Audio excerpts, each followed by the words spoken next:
So I'm the designated safeguarding lead in school, and I'm also the pastoral lead here as well. I think we definitely noticed a difference after COVID with children. We've definitely seen a lot of separation anxiety. They don't want to be away from home. So we've definitely had a few years where that was a difficulty. So that not only impacts their social and emotional well-being, but it impacts school attendance and learning. Well, we were approached and offered free counselling service, and to be honest, we couldn't quite believe that this was free and where was the catch.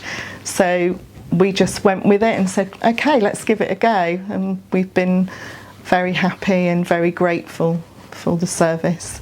I think it's given them somebody different to speak to. Sometimes children don't want to share worries with parents because they don't want to add to the load at home.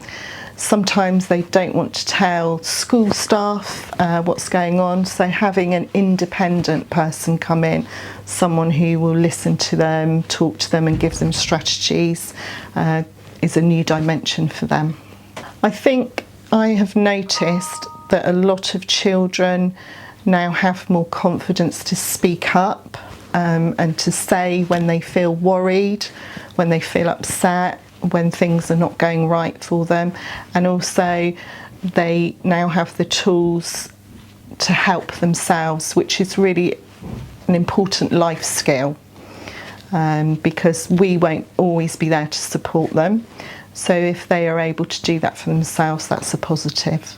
I think definitely just being more confident in finding their voice and expressing their feelings, understanding that all emotions are valid and that it's okay to be worried about things, it's okay to get angry, it's just about how we express that and deal with that that's important. I definitely think there is generally a more open attitude to mental health and sharing worries now.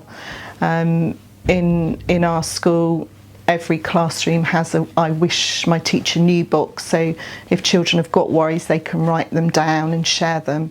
So I think that's a really positive thing for children to be able to do.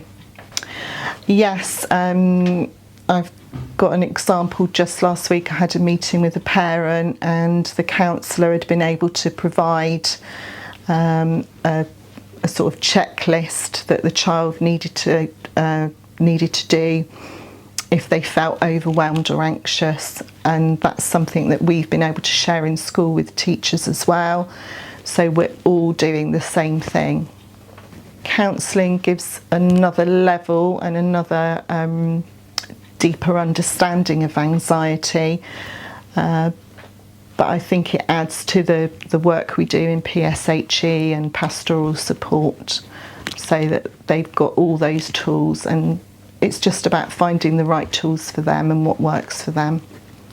I would say it's been a hugely valuable resource to our school. I mean, most schools will tell you that they don't have enough budget, they don't have enough staff. So when you get anything offered to you that allows children to access something extra than what we can offer, it's a bonus. I think in terms of attendance, those that have had counselling are more likely to understand what stops them attending school. They're more able to express it, and we are more able to respond to it and find ways of adapting to their needs.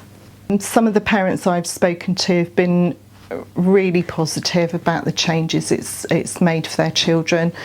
A lot of the children are much more open about talking about feelings and anxieties, and they are able to share those with parents, so that parents respond in that same way as the counsellors would do.